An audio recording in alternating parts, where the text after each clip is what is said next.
The Marauders dominate the Arrowheads. The Epidemic Elephants strengthen their hold on the number one spot in the power rankings.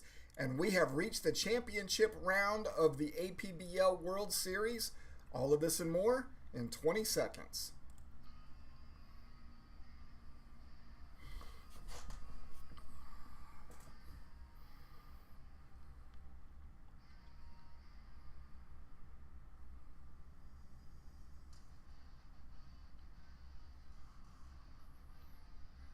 Hey fellow fanatics, welcome to the Fanatically Real broadcast sponsored by Sport Management Solutions, your one-stop shop for all your athletic communication needs. I don't know if we have anybody out there right now. I can't remember if this actually tells me who's online like it did on StreamYard or not. And as you all can probably tell, we have a little bit of a different angle with the show tonight, something I've been working on for the last couple of weeks. So got our nice little FSA sign over here and got some more football stuff behind us and put myself in a corner just like I usually like. But Erica's out there with us. I do see her on. Erica, when you pop up in a second, I'll make sure that I put you on. It is a little bit different. I'm used to having my straight on screen right here in front of me for all of this stuff. And then let me see if I can pop you up there and see if it'll work. There we go. I was having issues with it earlier. Thank you to Jason for helping me out with it yet again. Now I've got the screen swapped, so the stuff that I want to read is over here, and the stuff that I need to find you guys are way over here in the corner.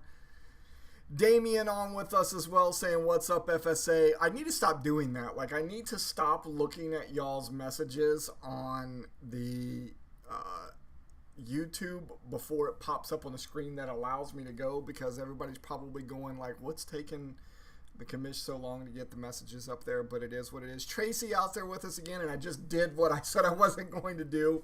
Tracy, when your message pops up, I'll put it over there as well. A little bit different doing this stuff on OBS than it was whenever we were doing it on StreamYard, but it is what it is. So we got a couple of highlights. We're going to do some things a little bit different tonight than what we've been doing lately. There's Tracy's message. Tracy, how are you?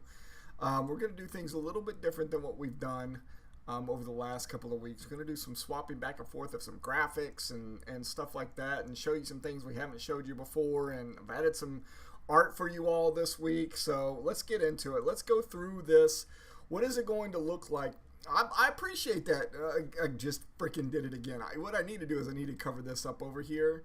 That way I don't see your guys' message until they pop up over here. Damien says that he likes the green hat. Damien, there you go, green hat. I appreciate it.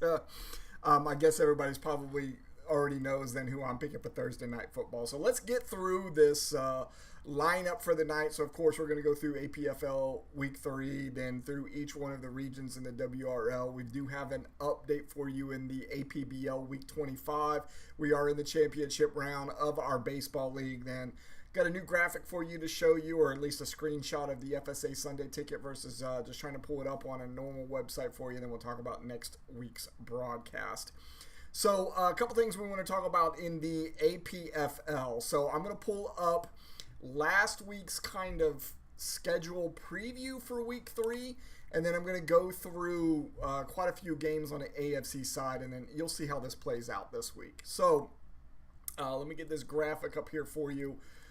In the AFC, we had a couple of teams, let's say a trio of teams that were coming into this week that were 6-0 lifetime against their opponents. That was Miami, Houston, and Las Vegas. So Miami playing New England, Houston playing Tennessee, and Las Vegas playing Kansas City. All three of those teams stayed perfect as they beat all three of their opponents. So they are now all 7-0. But none bigger than the Marauders game as they obliterated Kansas City Arrowheads 139-47. This performance established both weeks 3's scoring ceiling and floor simultaneously, meaning that the Marauders were the highest scoring team in the APFL for the week, and the Arrowheads were the lowest scoring team in the APFL for the week. A 90-point victory by Las Vegas, just absolutely dominating Kansas City. So then also, I'm going to come pull this graphic back up for a second because we had a couple of the games I wanted to highlight here that didn't have anything to do with the 7-0 records. These were this was a team that was in the AFC side, two teams that were 2-0. That was the Blackbirds and the Pittsburgh Forge. Those two played against each other. The winner of this claiming the AFC North. That just happened to be the Blackbirds beating the Pittsburgh Forge 84-76. You're going to probably see some other reference to that as we get a little bit later on in the show. Yeah, I agree with you, Damien. So 7-0 against one team is pretty impressive. Even in a league like this, it is pretty impressive for you to be able to do that. So when you think about the way we've got this schedule set up, is you play everybody inside your division twice every year, and this is our 4th year. So this is the first game in year 4 of these division matchups, and they are now 7-0 against these teams.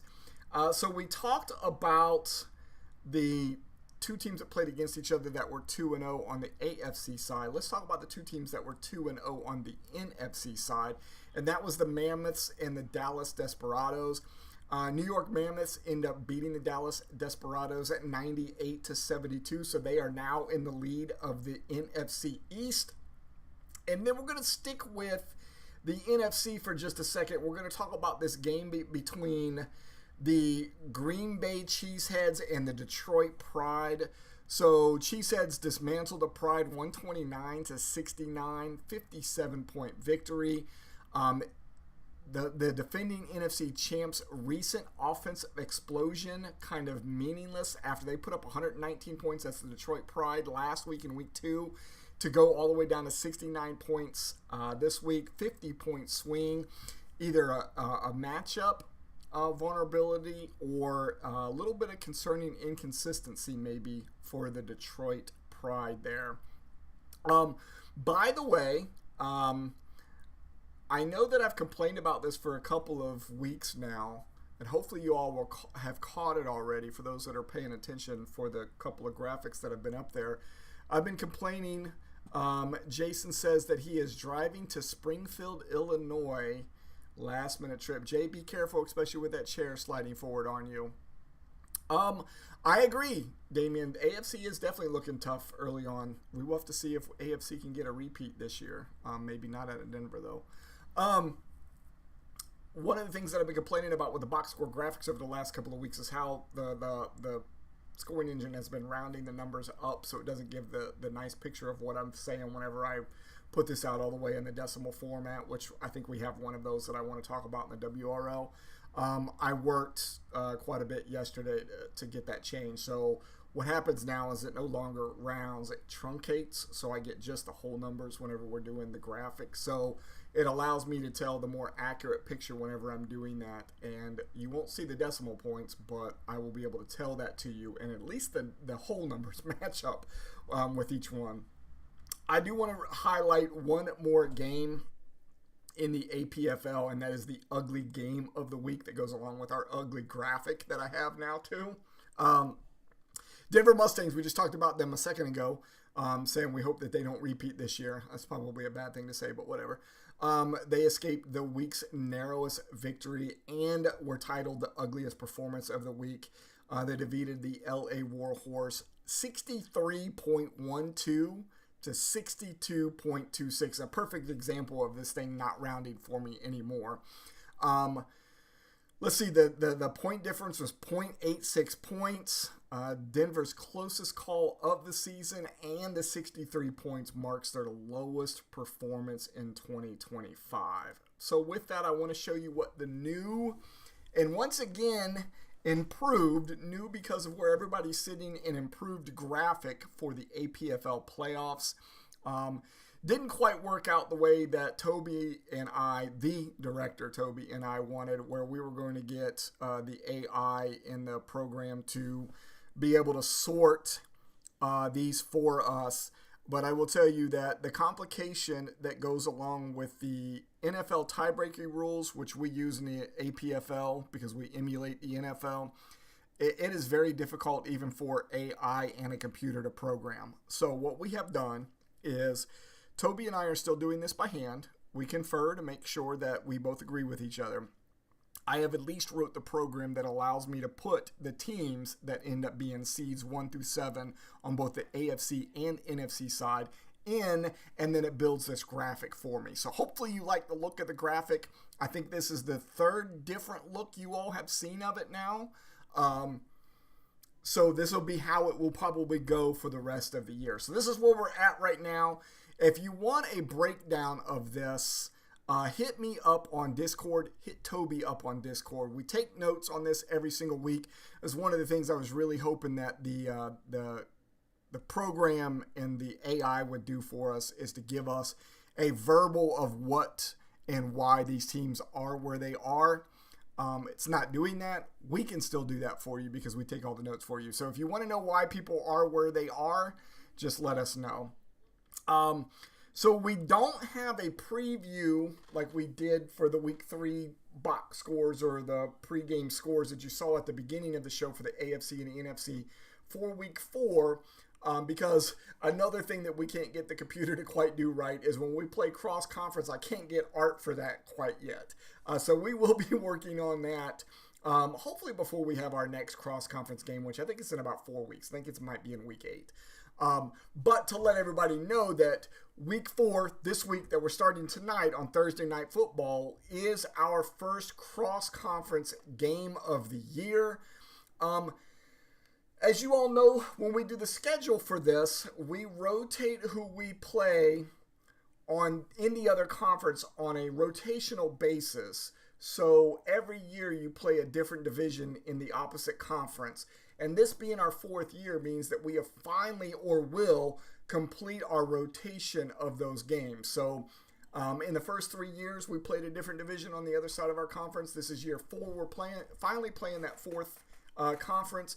So that means all of the games that are being played this week is the first time that these teams have matched up in the regular season. Now, of course, we've had 3 bowl games now, and I'm not sure. I didn't go back and look at the record to see how many of these teams that were in the bowls have already played each other in the regular season as well. But for the regular season play, this will be the first time that everybody has played against each other. So we have the AFC East versus the NFC North, the AFC North versus the NFC North, the AFC South versus the NFC West, and the AFC West versus the NFC East.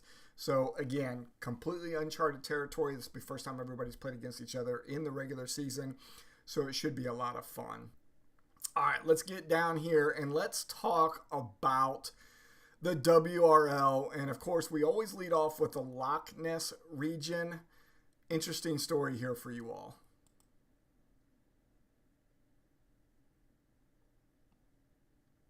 All right, so in the Loch Ness region, we mentioned him last week. We're mentioning him again this week. When Wagyu starts a starting lineup, he is 2-0 now, so he's 2-1 for the year.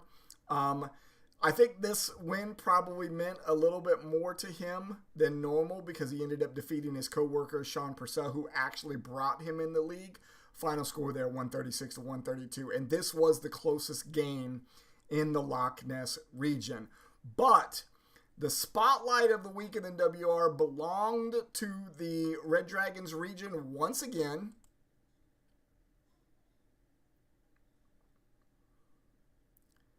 Because the Epidemic Elephants end up being the highest scoring team in the league for the second week in a row. They end up beating the Wildcats 182-156. And then the closest game of the week for the entire WRL came in the Cerberus region.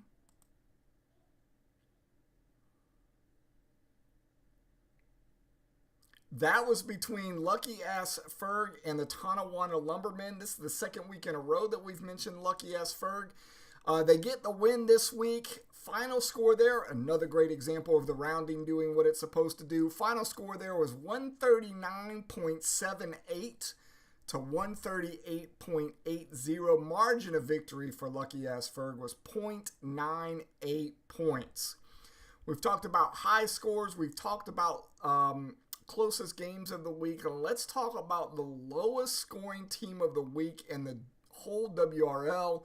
That's coming to you from the Krakens region.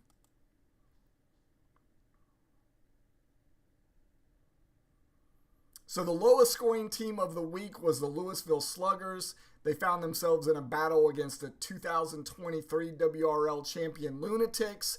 Final score there, as you can see, 138-89. Also got for you here the updated power rankings for the top 25 in the WRL. So Elephants had the big win again this week. They stay at the number 1. Remember, they are in the part of the graphic on the right-hand side. They're all by themselves. Their power ranking did go up a little bit this week. The Maniacs remain at number 2. Mantis Mayhem continued their climb. They moved up into the 3rd spot. Music City Miracles went up 4 spots to the number 4 spot. And despite winning, the Gridiron Grinders actually slid down to the number 5 spot. Rounding out the top 10, you got the Warbirds at 6, Southern Sirens at 7, Unicorn Legends at 8, Lunatics at 9, and Turd Ferguson at 10. Let's talk about these NFL primetime games starting tonight. So let's see. Ferg says, Lucky Ferg strikes again. Absolutely he does. I'm pretty sure that was supposed to say Lucky, and so did you. And then Hanley says, ouch. I'm not sure what the ouch is for, though. All right, so Thursday night football here shortly in about 45 minutes. We got kickoff, maybe 35 minutes. We got Seattle at Arizona. I said I was going to come back and look at these spreads before we went live tonight. I forgot to do that. So these numbers that I'm going to give you are as of 10:45 this morning. Seattle favored by 1.5 points. I'm picking Seattle. And then we've got the early game on Sunday. It's important for a couple of reasons. You got to make sure you get your lineups in early because we have the 9:30 a.m. East Coast time kickoff as Minnesota is playing Pittsburgh in Dublin this weekend. Minnesota favored right now by 2.5. Then we have Sunday night football, Green Bay at Dallas. Green Bay favored by 6.5.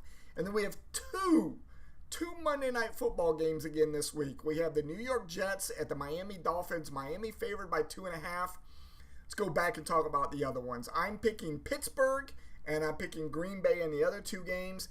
I didn't pick anybody in the New York Jets and Miami game because nobody cares. That's going to be the biggest snooze fest game of the year probably, and it's on Monday night. Not sure why that was important and why we thought we needed to put that on, but it is what it is. And then the second Monday night game is Cincinnati at Denver. Denver favored in that game by 7.5. Cincinnati's got all kinds of woes right now. I'm picking Denver in that game. So I'm going to talk about it again here in a second whenever I show the standings for the FSA Sunday ticket, but I want to mention it now before we get into the APBL stuff as well. So with that early game being at 9:30 on Sunday, you have to get your FSA Sunday ticket picks in by 9:30 on Sunday morning to make sure that you get all of your games in for the week. I think we got 13 games again this week, 1 on Thursday, 2 on Monday, 13 games on Sunday. So make sure you get your picks in. Do not forget. Do not wait till 1 o'clock. Make sure you have them all in before 9:30 a.m. on Sunday. All right, let's talk about the APBL Week 25. We are in the championship round. We're in the World Series for the APBL. I felt like I've been neglecting the art for this over the last couple of weeks and realized I probably could put something in there even though we're already a couple days in. So this week started on Monday, so we're getting ready to start evening 4 of the games. I'm not even sure where we're at right now as far as games that have already started for the night. I can tell you this. We are in the championship round with the New York Yankees versus the Texas Rangers, but let me tell you how we got here. First, Texas Rangers end up beating the LA Angels last week in what was the National League championship game. Even though these two teams are traditionally American League teams in Major League Baseball, we had to put them over in the National League for us here in the APBL. So very close game there. Texas ends up beating out LA 291-284. And then on the other side, which is the actual AL side, New York Yankees end up beating the Detroit Tigers 329-230. So right now we've got the Yankees versus the Rangers as of 10:45 again today. The Yankees were up on the Texas Rangers 127-87, so a 40-point lead right now. But it was predicted that the Yankees were going to only win by 2 points. If anybody is out there, let's see, Jason says, go Indians. Yeah, I've heard that. I was talking to my sister today. They have really had a great comeback and have an opportunity to get in these playoffs. So go Indians, go Guardians, I guess we should say. And then Matt says that he got his in today. I'm going to assume he means that he got his picks in today. Matt being the number one team right now in the FSA Sunday Ticket, which I'm about to show that here in a second. So yeah, New York currently leading the Texas Rangers 127-87. New York predicted to only win by 2 points. All right, let's get this FSA Sunday Ticket up there. I said I promised you I got a graphic for us this week instead of just showing you the live website. So here's what we've got. This is the current standings. Matt says that he got his stuff in. He is currently sitting in the number one spot with 238 points. I'm sitting right behind him at 226 in second. Jonathan Broughton in third at 225. And then you can see the rest of the list that's on there all the way down to Hanley, who was just on a second ago, sitting down in the 13th spot. You can see as of at least 10 o'clock, 10:45, 11 o'clock today, that the teams that have already got their lineups in or their picks in for the week, those are the teams that's got the 4s next to them, showing that they've already submitted their picks for the week. Anybody who's got a 3 still needs to get theirs in. So once again, make sure that you get your picks in by 9:30 a.m. East Coast time on Sunday for that game that's in Dublin between Minnesota and Pittsburgh. All right, that is it. Our next broadcast is going to be next Thursday, 2 October, 7:30 p.m. East Coast time. We will be right back here on the OBS and on YouTube. I want to give a big shout out and a thanks to our sponsors. Of course, title sponsor, Sport Management Solutions, and then also to the Recast, the official music of the FSA.